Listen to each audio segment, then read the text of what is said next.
Hello viewers, আজকের ভিডিওর মাধ্যমে আমরা দেখব একটি আংশিক বৃত্তাকার বা উপবৃত্তাকার বা ডিম্বাকৃত জমি কিভাবে পরিমাপ করা হয় তা আমি আপনাদেরকে এই ভিডিওর মাধ্যমে দেখিয়ে দেব।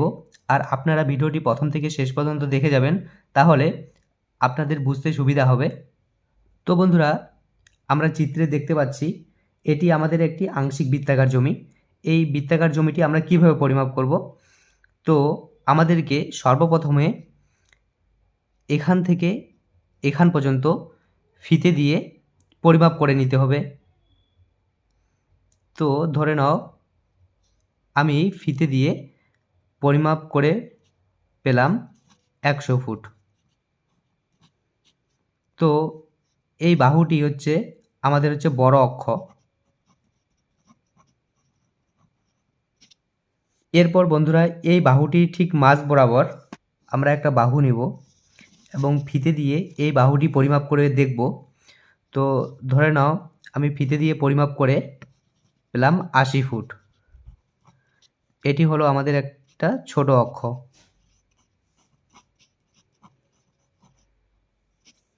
তো বন্ধুরা, এরকম জমির ক্ষেত্রে, আংশিক বৃত্তাকার জমির ক্ষেত্রে পরিমাপ বের করতে গেলে আমাদেরকে একটা সূত্র মনে রাখতে হবে। ওই সূত্রটার সাহায্যে আমরা প্রথমে ক্ষেত্রফলটা বার করব, তারপর আমরা জমিটি পরিমাপ করব।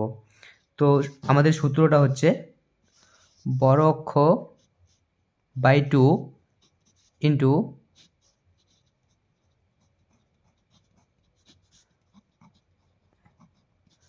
ছোট অক্ষ বাই 2 ইন্টু পাই। তো বন্ধুরা, এই সূত্রের সাহায্যে আমরা ক্ষেত্রফলটি বার করে নেব। তো আমাদের বড় অক্ষ আছে 100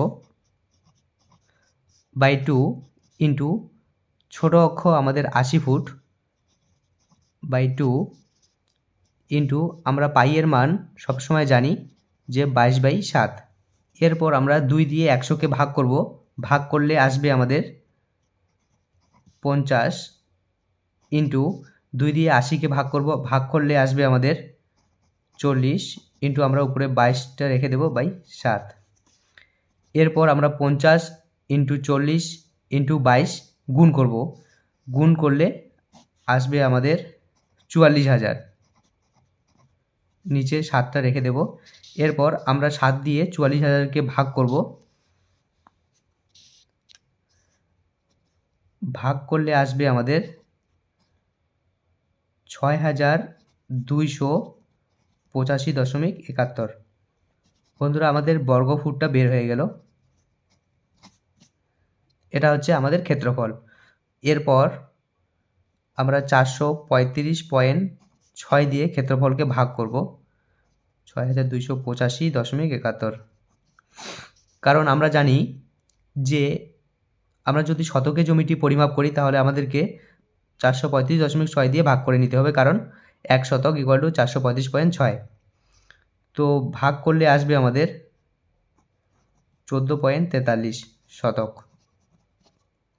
তো আমাদের এই আংশিক বৃত্তাকার জমিতে মোট 14.43 শতক জমি আছে। তো বন্ধুরা, আমরা সাধারণত প্র্যাকটিক্যাল ফিল্ডে বা সরজমিনে আমরা এরকম জমি দেখতে পাই। তো বন্ধুরা, এরকম জমির ক্ষেত্রে আমরা প্রথমে এখান থেকে এখানে মেপে নেব বড় অক্ষটা মেপে নিয়ে এরপর আমরা বড় অক্ষের মাঝ বরাবর ছোট অক্ষটাকেও মেপে নেব। মেপে নিয়ে এর আগের মতনই আমরা আংশিক বৃত্তাকার জমি যেভাবে পরিমাপ করে ক্ষেত্রফল বার করে আমরা ওইভাবে ক্ষেত্রফল বার করব। আর এই জমিটা আমরা যদি ভাগ করে দেই তাহলে আমাদের দুটো ত্রিভুজে বিভক্ত হয়ে গেল। এরপর আমরা ত্রিভুজের নিয়ম অনুসারে এই জমিটি ক্ষেত্রফলগুলো বার করব। আর বিষমবাহু ত্রিভুজের ক্ষেত্রফল বার করার নিয়ম আমি এর আগের ভিডিওতে দেখিয়ে দিয়েছি। আপনাদের বুঝতে সমস্যা হলে আপনারা আমার ওই আগের ভিডিওটি দেখতে পারেন, তাহলে আপনারা বুঝতে পারবেন যে ত্রিভুজ আকৃত জমি কিভাবে পরিমাপ করা হয়। তো বন্ধুরা, আমরা ত্রিভুজ দুটির ক্ষেত্রফল বার করে নেব। তারপর আমরা আংশিক বৃত্তাকার জমিটিরও ক্ষেত্রফল বার করে নেব। ক্ষেত্রফল বার করে নেওয়ার পর 3টা ক্ষেত্রফলে আমরা যোগ করে 435.6 দিয়ে ভাগ করলে আমাদের সম্পূর্ণ পরিমাপটি চলে আসবে। তো বন্ধুরা, এরপরে আমরা দেখব একটা ডিম্বাকৃত জমি কিভাবে পরিমাপ করে। ডিম্বাকৃত জমির ক্ষেত্রে আমরা মাঝ বরাবর ফিতে দিয়ে মেপে নেব। এটা হচ্ছে আমাদের বড় অক্ষ। এরপর ঠিক এই দিক দিয়েও মাঝ বরাবর আরেকটা বাহু নিয়ে নেব। এই বাহুটি আমরা ফিতে দিয়ে পরিমাপ করব। তো ধরে নাও আমরা বড় বাহুটি ফিতে দিয়ে পরিমাপ করে পেলাম 150 ফুট, আর ছোট বাহুটি পরিমাপ করে পেলাম 90 ফুট। এরপর ঠিক আমরা এর আগের সূত্র মতোই এই ডিম্বাকৃত জমিটির পরিমাপ বের করে নেব। আর আমাদের সূত্র হচ্ছে বড় অক্ষ বাই 2 ইন্টু ছোট অক্ষ বাই 2 ইন্টু পাই। আমাদের বড় অক্ষ 150 ফুট বাই 2 ইন্টু ছোট অক্ষ আমাদের 90 ফুট বাই 2 ইন্টু আমাদের পাইয়ের মানটাকে আমরা বসিয়ে দিব 22/7। এরপর বন্ধুরা 2 দিয়ে আমরা 150কে ভাগ করব, ভাগ করে আসবে আমাদের 75, ইন্টু 2 দিয়ে 90কে ভাগ করব, ভাগ করলে আসবে 45 ইন্টু 22/7। এরপর বন্ধুরা আমরা 75 ইন্টু 45 ইন্টু 22 করব, 22 করলে আসবে আমাদের